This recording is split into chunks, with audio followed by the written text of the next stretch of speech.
No manufacturer has as many SUVs in its range as Mercedes.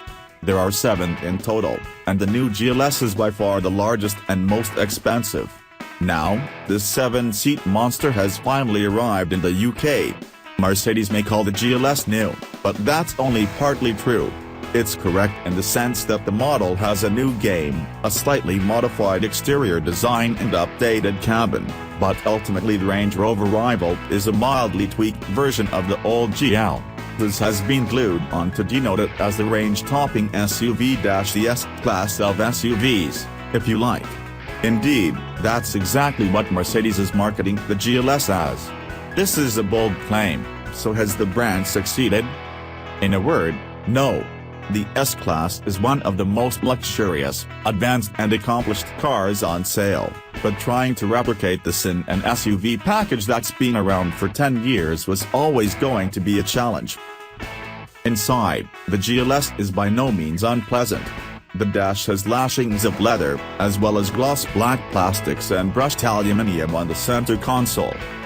You'll need to look hard to find anywhere Mercedes has cut corners, but against the S-Class the overall cabin architecture is beginning to look a bit dated. Even alongside rivals such as the Audi Q7 and Volvo XC90, the GLS lacks that sense of occasion and doesn't feel worthy of its near £70,000 price tag. Having said that, one thing the GLS isn't short of is space. It's a car primarily built with America in mind, which means there's more room inside than in most one-bedroom flats. 7 seats come as standard across the range, and all of them can accommodate adults. In the cabin's smallest configuration, the boot is 5 liters bigger than a Ford Fiesta's, at 295 liters, but this can increase to a huge 2,300 liters with both the third and second rows of seats folded. That's bigger than every one of the GLS's rivals. However, if you're spending £70,000 on an SUV, you'll want more than simply sheer square footage for your money. How the car drives will also be important. And this is another area where the GLS falls short. Most models sold in the UK will be the car we have here, the 350d 4MATIC powered by a 256 bhp 3.0-litre V6 diesel. All GLS models feature air suspension as standard, but trying to contain nearly 2.5 tons of SUV on 21-inch alloys brings some snags along the way.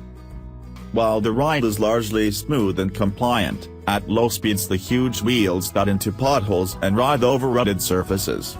The Mercedes certainly lacks the grace of a Q7 on the move. It's surprisingly brisk, though, covering 0 to 62 miles per hour in just 7.8 seconds. The steering is light, which makes the car feel more nimble than its proportions would suggest, but the feedback is vague.